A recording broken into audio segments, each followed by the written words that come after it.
Hello, bienvenue dans ce live, je suis Sandrine Carr, j'espère que vous allez super bien en ce dimanche soir.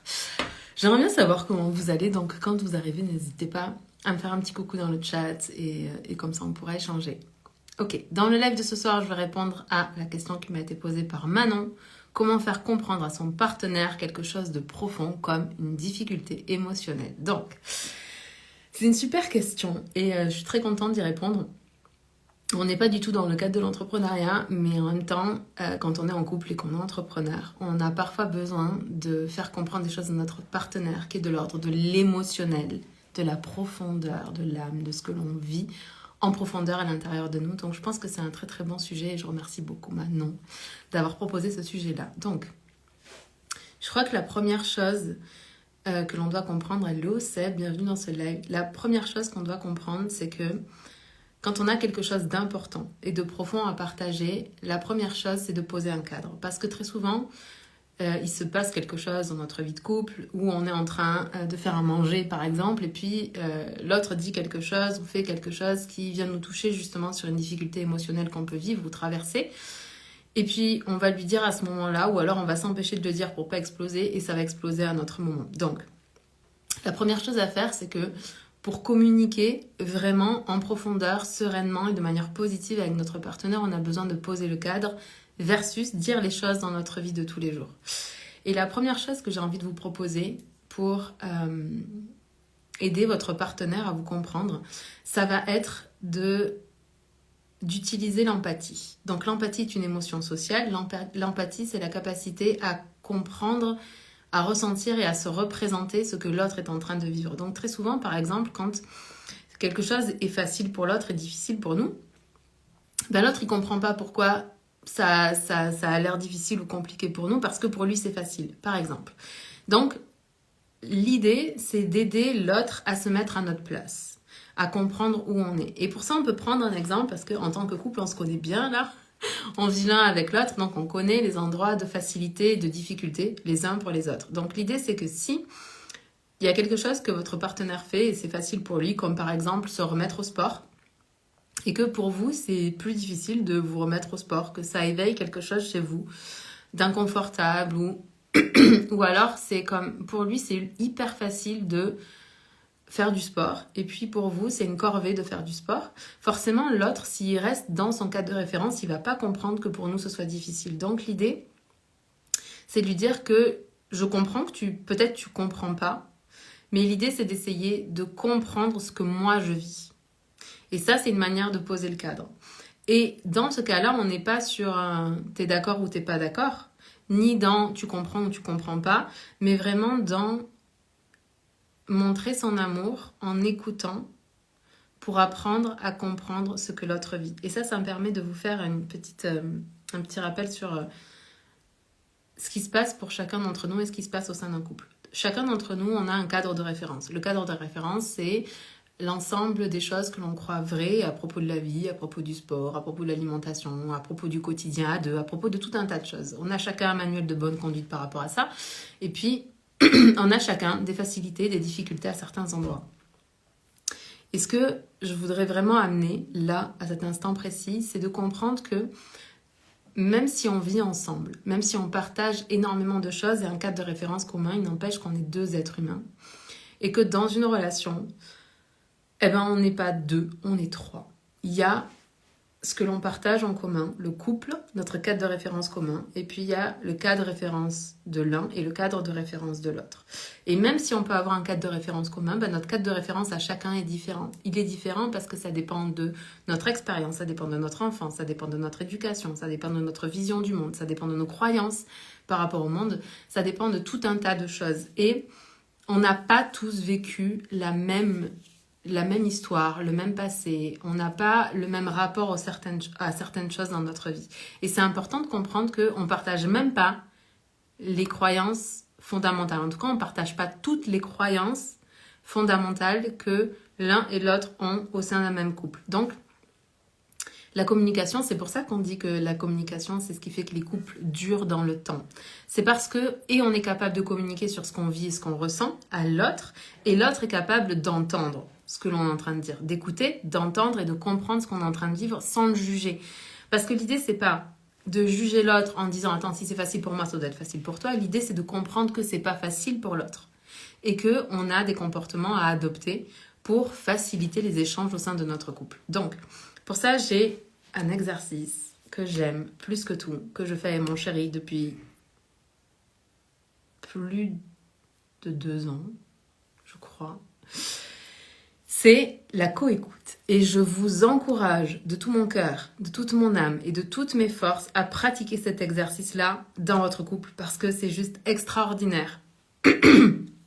À quel point cette habitude, cette routine hebdomadaire qu'on met en place dans un couple peut faire en sorte qu'on se comprenne mieux, qu'on s'aime mieux aussi parce que des fois, il y a des choses qui nous paraissent faciles ou pas tellement importantes pour nous mais qui le sont pour l'autre. Et aimer quelqu'un, c'est pas projeter sur lui notre réalité, mais comprendre sa réalité et faire en sorte que sa réalité soit le plus facile à vivre pour lui. Tout comme cette personne, cet autre dans le couple, va faciliter notre vie, notre quotidien et notre manière d'être dans le monde. Donc, qu'est-ce que c'est que la coécoute? L'objectif de la coécoute, c'est d'écouter, d'entendre, pour comprendre ce que l'autre vit sans juger et d'accepter l'endroit où l'autre est. Et quand je parle de l'endroit où l'autre est, c'est quelle est sa réalité de l'instant, du moment présent. Donc cet exercice, comment ça se passe? Ce que je vous invite à faire, c'est à prendre un rendez-vous hebdomadaire. Et ce rendez-vous-là, vous l'avez tous les deux dans votre agenda. Par exemple, ça peut être, je sais pas moi, le mercredi à 21h30. Tous les mercredis à 21h30, vous allez dans votre chambre, ensemble, vous mettez un minuteur sur 10 minutes. Avant ça, vous allez dans votre chambre. Vous vous allongez tous les deux sur le lit, sur le dos. Vous vous tenez la main. Et il y en a un qui est A et l'autre qui est B. Et par exemple, A va commencer à parler pendant 10 minutes. Vous mettez un minuteur. Pendant ces 10 minutes-là, A exprime ce qu'il vit, ce qu'il ressent, ce qui se passe en ce moment dans son monde intérieur. Et pendant le temps que A, pendant 10 minutes, exprime toutes ces choses-là, B se tait, ne réagit pas, écoute et répète dans sa tête tout ce que dit A. Quand le minuteur sonne, on inverse. B parle pendant 10 minutes, pareil, vous mettez un minuteur, et A écoute ce que B est en train de dire et répète dans sa tête. Et cet exercice, il est ultra puissant. Hello Charlène, bienvenue dans ce live. Comment vas-tu ma belle Charlène? Cet exercice est extrêmement puissant pour le couple, il est extrêmement puissant pour chacun d'entre nous parce que je vous rappelle que tout ce que l'on n'exprime pas s'imprime dans nos pensées, s'imprime dans notre réalité émotionnelle, s'imprime dans comme a des impacts dans notre rapport à la sexualité et en dernier instant a des impacts sur notre corps. Quand on dit par exemple le mal a dit, c'est quelque chose qui n'a pas été exprimé, qui s'est incarné dans le corps et le corps donne ce signal d'alerte pour dire ok, là j'ai stocké dans mon corps et j'ai réagi à ce truc que tu as stocké dans le corps, c'est quelque chose que tu n'as pas exprimé. Donc cet exercice, il est bon pour chacun des partenaires parce qu'il permet d'exprimer les choses pour éviter qu'elles s'impriment. Et il est bon pour le couple parce qu'il permet, premièrement, de nouer une relation extrêmement intime et profonde parce que la réalité, c'est que tout ce que l'on vit dans notre monde intérieur, quand on ne l'exprime pas à notre partenaire, quand il y a de la tension dans le couple ou autre, en fait, l'autre va penser qu'on est en train de surréagir, mais parce qu'il n'a pas du tout conscience de l'endroit où on est. Et l'exercice de coécoute, il est fait pour ça. Donc, je vous invite vraiment, de tout mon cœur, de toute mon âme, de toutes mes forces, à faire cet exercice-là avec votre partenaire. L'exercice de la coécoute. On le fait une fois par semaine, un jour régulier, une heure régulière, tous les deux là dans son agenda. Les deux sont responsables de tenir l'espace pour le couple à ce moment-là. Ça veut dire que c'est pas toujours le partenaire A qui dit hey, aujourd'hui on a coécoute, ni le partenaire B qui dit aujourd'hui on a coécoute. C'est les deux ensemble qui sont responsables de tenir cet espace-là pour le couple, pour le plus grand bien de A et pour le plus grand bien de B et pour le plus grand bien du couple et pour le plus grand bien de toutes les personnes concernées et en harmonie avec l'univers. Oh là, ça va bien, merci. Ah ok, je regarderai en replay, mais c'est pas gagné qu'il le fasse, lol. Si. Je vous assure que, je sais comme les hommes peuvent être parfois plus résistants à ce genre de pratique parce que ils n'en voient pas les bénéfices. Comme c'est pas quelque chose qu'ils ont l'habitude de faire, eh ben ils n'arrivent pas à concevoir ce que ça peut apporter. Mais le truc, c'est que dans un couple, on fait ce qui est bon pour l'autre. On fait ce qui est bon pour nous et on fait ce qui est bon pour l'autre. Et c'est bon pour les deux dans le couple d'exprimer ce que l'on a à dire. Donc, je vous invite vraiment à mettre cet exercice en place et à venir me dire quels sont les effets positifs que ça a eu dans votre couple. Et je vous assure vraiment que ça a un impact ultra puissant. Et une chose que je dois vous dire là, c'est que pendant que A parle et que B répète dans sa tête tout ce que dit A, B n'est pas en train de préparer ce qu'il va dire pendant ces 10 minutes. L'objectif, ce n'est jamais de réagir à ce que vient de dire A ou ce que vient de dire B, mais bien d'exprimer ce que l'on est en train de vivre, ce que l'on ressent, ce que l'on croit, ce que l'on vit, ce que l'on est en train d'expérimenter dans notre vie. Les endroits qui sont super cool, c'est l'occasion d'en parler parce que très souvent, on a tendance à parler des choses qui sont difficiles, mais il y a plein de choses qui sont super cool qui se passent dans nos vies, c'est un endroit pour l'exprimer. Et en même temps, d'aller exprimer ce qui est un petit peu plus difficile, un petit peu plus challengeant pour nous en ce moment. Et je vous garantis là, c'est juste impossible que cet exercice, il n'ait pas un impact positif pour vous et pour votre couple. C'est comme juste impossible. Juste essayez. Essayez-le et essayez pendant au moins 1 mois. Ça veut dire 4 rendez-vous de co-écoute pour voir ce que ça vient changer dans votre couple. Mais au début, par exemple, si je prends notre exemple avec Seb, au début, Seb y réagissait beaucoup en fait à ce que je disais. Quand je commençais à parler, Seb y réagissait dans ces 10 minutes à lui au lieu de dire d'exprimer ce qu'il était en train de vivre. Mais c'est normal. Moi, j'ai l'habitude. Vous le savez, ça fait plus de 10 ans que je suis coach.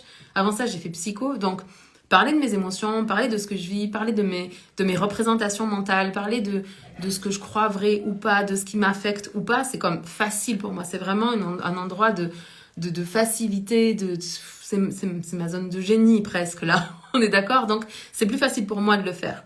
Mais il a appris à le faire, c'est un apprentissage comme pour tout, donc c'est de dire à votre partenaire, ok, peut-être que pour l'instant tu vois pas l'intérêt ou tu vois pas les bénéfices, mais il y a qu'en essayant que tu pourras voir les bénéfices qu'on va retirer de ça. Et sur ce coup-là, je te demande de me faire confiance, par exemple. Et juste pour rappel, du coup, en ce moment, il y a The Exponential Year qui est ouvert à l'inscription. Et je me réjouis vraiment de faire ce programme avec vous. Là, c'est vraiment pour vous emmener à lâcher votre ancienne identité pour aller incarner qui vous avez vraiment envie d'être. Et quand je dis ça, encore une fois, je ne dis pas que vous allez ne pas être qui vous êtes, vous allez être juste un petit peu plus vous. C'est ça l'expérience que je vous propose. Et je vous propose non seulement d'aller connecter avec cette version exponentielle de vous, mais aussi à aller créer les habitudes, les routines et tout ce qui va permettre de soutenir l'incarnation de ce soi exponentiel. Parce que très souvent, ce qui se passe, c'est que les personnes vont avoir une vision de quelque chose, mais elles vont pas avoir les ressources, elles vont pas avoir les habitudes, elles vont pas avoir les croyances, elles vont pas avoir tout ce qui va permettre à ce soi exponentiel de venir s'incarner, se manifester dans le monde. Et encore une fois, il y a une très très grande différence entre savoir quelque chose et recevoir les bénéfices de cette chose quand on la met en place dans notre vie. Donc, si ça fait un moment que vous galérez avec un changement d'identité par rapport à quelque chose dans votre vie, par rapport à votre carrière professionnelle, par rapport à votre vie amoureuse, par rapport à votre entreprise, peu importe de quoi il s'agit, vraiment, venez dans The Exponential Year parce qu'on fait un travail juste extraordinaire. C'est le travail que moi j'ai fait. Par exemple, en toute vulnérabilité, quand j'ai fait ce travail la dernière fois, c'était en 2020, c'était avant de rencontrer mon chéri, le grand amour de ma vie, Seb, et j'étais comme vraiment très très très célibataire. Et puis c'était un endroit où j'avais du mal à avouer que c'était un endroit de ma vie qui me rendait vraiment triste. Et du coup, en 2020, quand j'ai fait The Exponential Year, là c'est un programme que je délivre et que j'améliore depuis 2017. Quand j'ai fait ce truc-là, j'avais déjà croisé Seb, mais on ne s'était pas parlé. On n'avait pas connecté.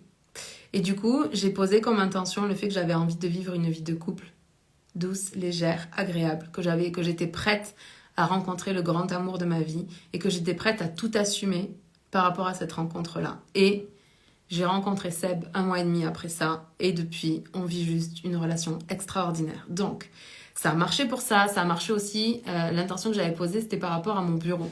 À l'époque, j'avais un appartement, d'ailleurs, dans lequel j'ai tourné toutes mes premières vidéos Facebook sur YouTube. Donc voilà, si vous voulez vous rappeler du canapé vert, c'était dans mon ancien appart. Et du coup, je voulais avoir plus d'espace et je voulais surtout avoir un bureau. Je voulais plus que mon bureau soit dans mon salon. Et je savais pas du tout comment ça allait être possible. Premièrement parce que, hello le champ des possibles, bienvenue dans ce live. Premièrement parce que, même si j'avais des bons résultats avec mon entreprise, ben j'avais peur, carrément. J'avais juste peur d'avoir une charge supplémentaire en termes de loyer. Et puis aussi, je voulais absolument rester dans mon village parce que j'adore mon village. Là, pour ceux qui me connaissent, vous savez à quel point j'adore vivre dans ce village. J'adore l'ambiance qu'il y a dans ce village. J'adore tout de ce village. Et le marché est vraiment très tendu. Genre, quand ma mère, elle a hérité la maison de mon grand-père dans ce village. Et elle était très flippée au début de ne pas trouver des locataires. Mais en fait, à chaque fois qu'elle met une offre sur le Bon Coin, dans les 24 heures, elle a genre 80 demandes. Et je vous assure que c'est pas des mensonges là. Mon village, il est vraiment très particulier et il y a énormément de gens qui veulent venir vivre dans ce village. Donc, le marché est extrêmement tendu et je savais pas du tout comment ça allait être possible. Et dans cette année-là, j'ai déménagé, on a emménagé avec Seb dans notre maison dans laquelle on fait des travaux en ce moment. Mais j'ai mon propre bureau. C'est là où vous êtes en ce moment. Et du coup, tout ça s'est manifesté d'une manière juste incroyable, juste parce que j'ai posé les intentions et que j'ai clarifié ce que je voulais vraiment. Et c'est vraiment le travail que je vous propose de faire. Et début 2020, on n'avait pas encore démarré la promotion de Dharmasana, puisqu'on a démarré la promotion de Dharmasana. Attendez, je réfléchis pour pas me tromper. Mais je crois que c'était le 1er février 2020. On a commencé... Est-ce que c'était... Non, c'était le 1er mars 2020. On a commencé la promotion de Dharmasana le 1er mars 2020. Et à l'époque, j'avais posé une intention très forte autour de ce programme et de l'expansion que je voulais qu'il apporte dans mon entreprise. Et c'est exactement ce qui s'est passé. On a fait 50 000 € de chiffre d'affaires en un mois. Ce mois de mars 2020, alors que le monde devenait complètement fou. Et la raison pour laquelle 2020 était une année extraordinaire pour moi, c'est justement parce que j'avais commencé 2020 en faisant ce programme dans mon mastermind, The Exponential Year, et que j'avais clarifié mes intentions, que j'étais extrêmement claire sur ce que je voulais appeler dans ma vie. Et c'est le parcours, l'expérience que je vous invite à venir vivre avec moi à partir du 6 février. Donc si vous êtes intéressé par vivre cette expérience avec moi, par vous connecter à votre soi exponentiel, par appeler les choses que vous voulez vraiment dans votre vie et avoir tout le soutien nécessaire pour ça, parce que pendant un an, je vous offre l'accès à The Exponential World, qui est mon programme de coaching de groupe d'1 an, dans laquelle vous pourrez vous sentir soutenu, vous sentir guidé, vous sentir accompagné, partager des choses avec d'autres personnes qui ont envie de se réaliser pleinement en 2023. Vraiment, regardez dans la bio là, ou dans les commentaires si vous êtes sur YouTube, pas dans les commentaires, dans la description, vous trouverez le lien de The Exponential Year et on commence l'expérience à partir du 6 février et j'ai vraiment très hâte de vous retrouver. Je vous aime, je vous embrasse de tout mon cœur, de toute mon âme, de toutes mes forces et on se parle demain. Bye.